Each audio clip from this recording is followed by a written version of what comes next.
Panelist is Ms. Ayeza Haider, who is an animal rights activist and advocate and has been working for animal welfare work since 2019, alongside with her work as a life coach. She created a network of volunteers across Pakistan called Voice for the Voiceless to rescue teams, rehabilitate animals, and she is also the chairperson of the Pakistan Animal Rights Advocacy Group. Thank you so much for joining us.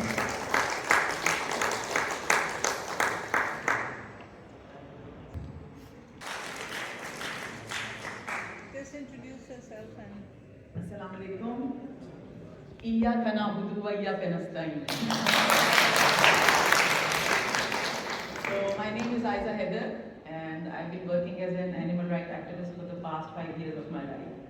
So let me start by saying that since this is the last day of the conference and the last session, almost the last session, second last session, so most of the things that I wanted to say has already been said, I think, or mentioned, or even discussed in detail.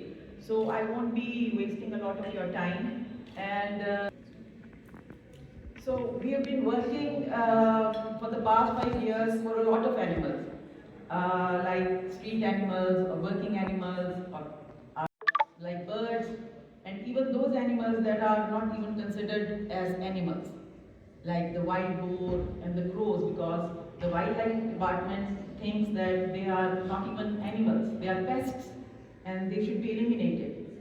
But we have even spoken for them, and to some extent we have raised the issue of the farm animals of Pakistan. But our focus has never been on the farm animals. Usually the most focused or the most work that we have done has been on the street animals. And we have managed to get a policy approved, and we have been involved in some kind of legislation for the welfare of all kinds of animals, just to give a definition of what is welfare and what is not. So our focus was never on the farm animals of Pakistan, and that was because it was my misconceptions that maybe because in Pakistan most of the farming or animal farming is done in a conventional way, so maybe we don't have those issues that are related to the factory farming that we see on the media and things like that. But studies have revealed that no, we are slowly moving into the factory farming era, and those issues that the civilized world has faced with this factory farming is slowly coming to Pakistan. So what we are going to do is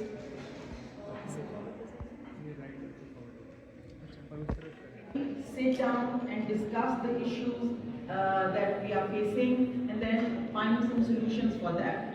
So I'm not going to discuss in detail what we are going to do, but this is a bird's eye view of what we will be discussing in the future. Largest milk producing country, fourth largest exporter of leather goods, some of our daily breeds, challenges facing the livestock, more challenges, priorities for a better future, animal welfare. This thing has been discussed several times during these sessions, that we have very little legislation related specifically to farmed animals. They are only protected by general anti-cruelty provisions in the Animal Protection Act, and otherwise no specific legislation has been done for the farmed animals. The Halal Authority Act 2015 mandates the humane treatment of animals through the slaughtering process and does not allow animals to see others being slaughtered. But that is something that is there in the law, but actually it's not being practiced. And one thing that we are missing is the stunning before slaughtering, which is happening in other parts of the world. That you stun an animal and he does not feel the agony that he has to go through before slaughtering. So factory farming, some of the issues that are confinement systems, overcrowding, disease prevention. Too many animals, if they are confined, can lead to rapid spread of disease, lack of veterinary care, rough handling of animals during transportation. Now, when it comes to egg-laying chicken, there is no policy, national policy, and the only thing that is considered as the requirement for egg storage rooms to have a certain kind of temperature and no welfare provisions. Most chickens remain locked up in cages all their lives, denying them the basic rights to live according to their natural instincts, which are 5 freedoms being that were mentioned earlier in the OI standards. Then we have the broiler chicken. No national policy specifically to rear broiler chickens. And again, some temperature should be maintained, no welfare provisions, and even misconceptions among sellers and consumers because they think that this bird is not even a proper bird. It's a genetically modified chicken, so maybe all his faculties are not like that of a natural bird. Then things related to dairy, cattle and calves, no national policy, and the unfortunate trend of slaughtering very young calves as beef or mutton in the markets. Okay. Working animals, every day hundreds of working animals are hurt, killed, left to die on the streets. Life at Bricklands is very hard, and a representative of whom was supposed to be here, but since he's not, then these are the statistics that the donkeys, mules, horses, which are called the silent workers, they are facing serious health issues and difficult, it's very difficult for them to survive. Exploitation, lot of exploitation of animals used in fights and other things. Disasters, they kill a lot of animals. Transportation, key recommendations from the government.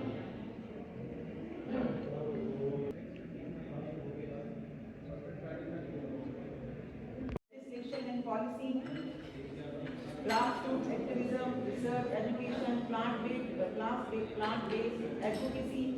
This has also been discussed: greenhouse gas emissions, deforestation and land use, water usage,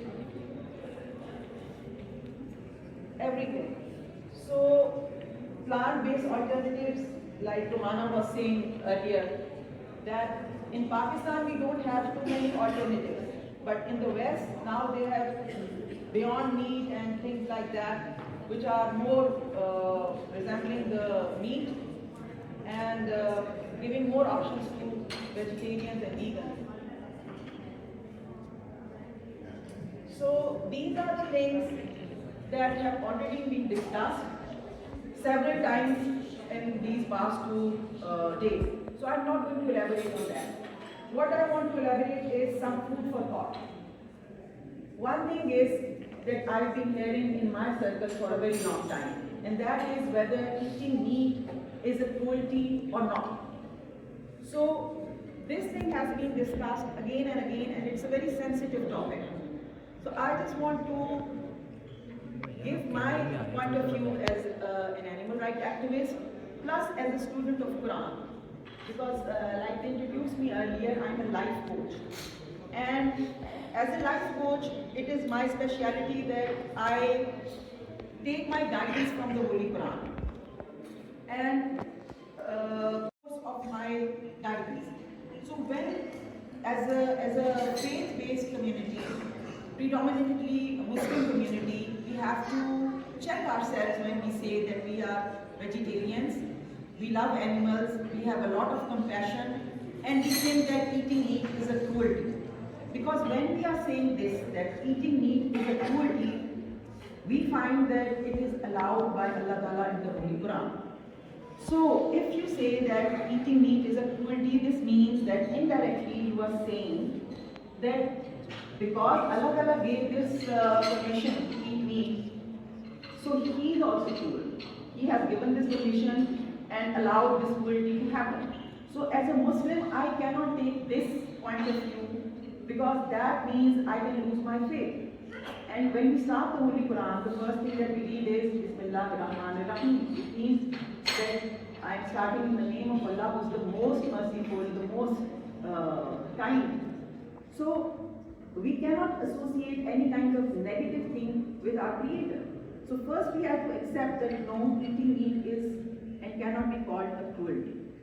Then one argument is that, okay, so when in the beginning of time, man was a hunter and it was okay for him to eat meat. So now we have other options, so maybe we should not eat meat.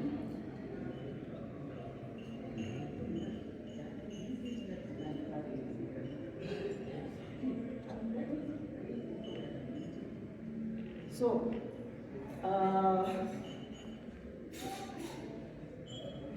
yes.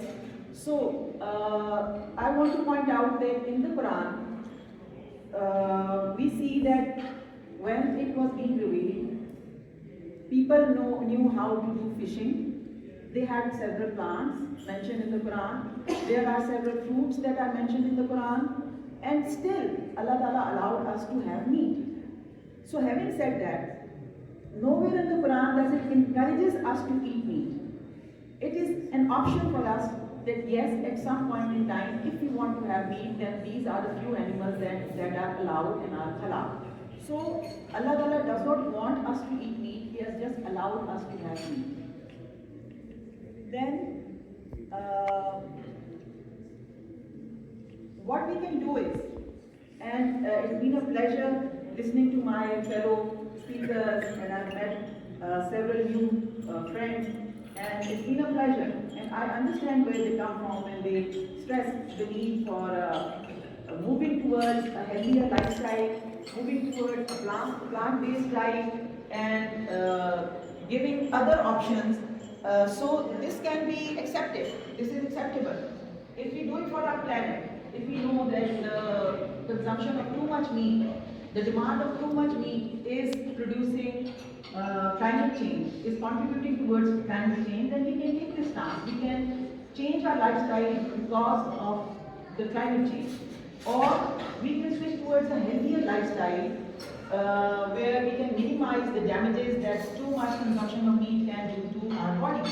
So these are two factors that can make me a vegetarian.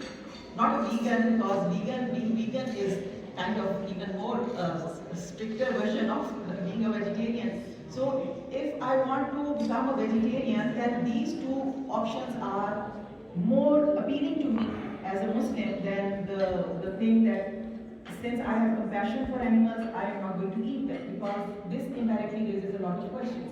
So I'm not going to take that path. But the fact that we are going to focus our attention on the farm animals, and since we are going to hold this convening, we are going to sit down with all kinds of people and all people of all faiths, and let's discuss whether anyone can convince us otherwise, and we can change our stance on some vital issues. So all I can say is that it's been a pleasure to attend this conference, to meet new people. It's a huge initiative, and obviously we are hoping to continue this discussion on every level, whether it's for any kind of animals. So inshallah we'll keep in touch, and hoping to stay connected with all the people from all over the world, and we are going to bring this movement and take it even further. So in order to stay united, I think we should always support each other and reap the benefits of a good, healthy, positive animal welfare community. Thank you so much.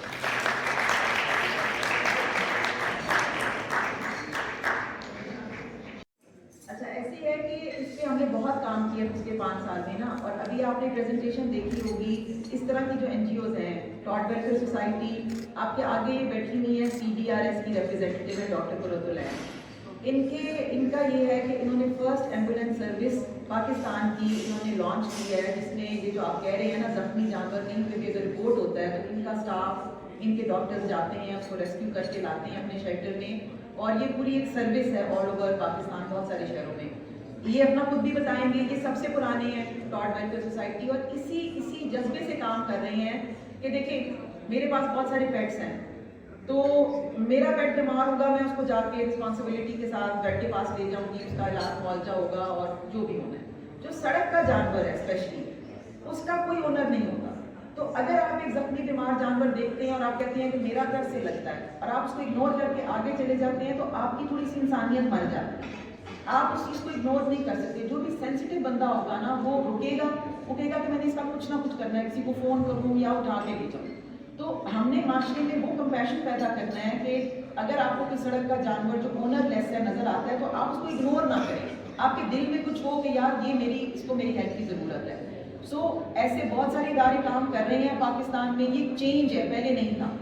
तो ये pioneers हैं, इन्होंने काम बहुत किया है कि ये काम अब एक बहुत अच्छे लेवल के ऊपर हो रहा है। तो आप इनके कॉन्टैक्ट नंबर लें, ये अवेयरनेस फैलाने में आप हेल्प करें, तो इंशाल्लाह ये चीज़ें शुरू हो गई नहीं है और बहुत बढ़ेंगी आगे इंशाल्लाह।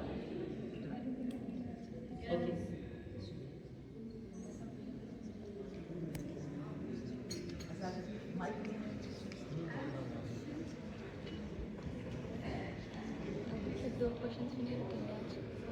Do apologize, this is our last question. Assalamualaikum. My name is Roshni Zahur. I'm a law student from Carnivore University. And my question would to be that हम जिस तरीके से आपने ये चीज़ मेंशन की कि आप एक कुरान स्टूडेंट भी हैं, तो मेरा क्वेश्चन आपसे ये है, सिंस हम देखते हैं कि इस्लाम जो है वो एनिमल राइट्स की बहुत बात करता है, ठीक है, और आपने वो सबसे पहली चीज़ जो कुरान की स्टार्टिंग की बात करी थी जिसमें अल्लाह ताला इटसेल्फ कह रहे हैं that is the most merciful. तो हम देखते हैं कि ईद उल अज़हा में बहुत बड़ी तादाद में जानवर जो है वो कुर्बान होते हैं। तो आप इस बारे में क्या कहेंगे कि फिर इस्लाम कैसे इस चीज़ को बैलेंस करता है? और एक तरफ हम बात करते हैं कि एनिमल्स को प्रोटेक्ट किया जाए, उनके राइट्स की बात की जाए, और दूसरी तरफ बहुत बड़ी तादाद में जो एनिमल्स हैं स्लॉटर होते हैं। So how will you justify this statement? Thank you. और शायद अल्तमश थोड़ा सा मुझे टाइम का लगे, लेकिन I think I want to answer that. असल में बात यह है कि being a student of Quran and I did not say I am a student of Islam, ठीक है ना? So our prime source of knowledge is the holy Quran, and for me all the guidance will come from there. So there is a huge amount of traditions that are there in the Islamic literature. They are basically collected by human beings. They can be authentic, they can be challenged and considered as unauthentic. And since so many years, people have been throwing out these traditions and declaring them not up to the mark. So when it comes to the Holy Quran, I hope I don't invite some kind of religious fatwas on myself. But the thing that Quran is a very simple way of life. It is a way of life, it's not a religion. So when it's mentioned that people used to go to the Hajj, they were supposed to take some animals with them during the traveling, and they were supposed to sacrifice those animals after they complete the services of Hajj, all the rituals. So the only thing that is mentioned in the Quran with regards to Eid al-Adha, which is basically not there, Eid al-Adha. But what is there is that people who used to go to these pilgrimage used to sacrifice animals. So nowhere in Quran it is obligated for people all over the world to indulge in that practice. That is what I think as a student of Quran. Yes, it is found in the traditions. Yes, we do it because Prophet Ibrahim did it and it is sunnah, so we are indulging in it. But the thing is, the amount of people that used to travel was limited, and the amount of animals they could carry with them or take them with them was very limited. So maybe it was manageable. Now when millions of people want to indulge in this exercise, obviously they cannot consider all the conditions that should be met for an animal to be sacrificed. So a lot of slaughtering is done in front of other animals, which is simply a cruelty, and it's not allowed in Islam. So we have to first switch back to our roots. Like, we have to first understand the Holy Quran and its concepts. Then when you read any kind of tradition, you can find out if that concept is matching the version of Quran or is found in the Quran or not.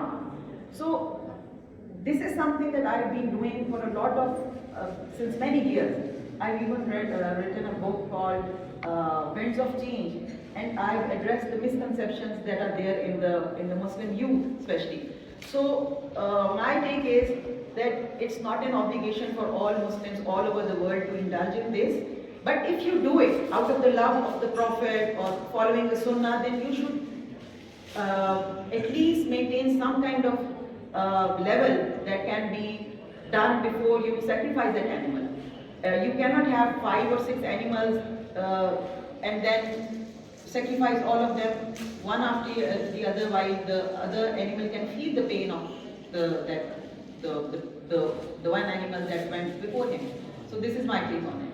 Oh, thank you. And this Eid is the occasion where they can also have the luxury of eating meat, and there is a neglected part of the society who can't afford meat throughout the year. They even dehydrate the meat and they keep the meat for the rest of the month. And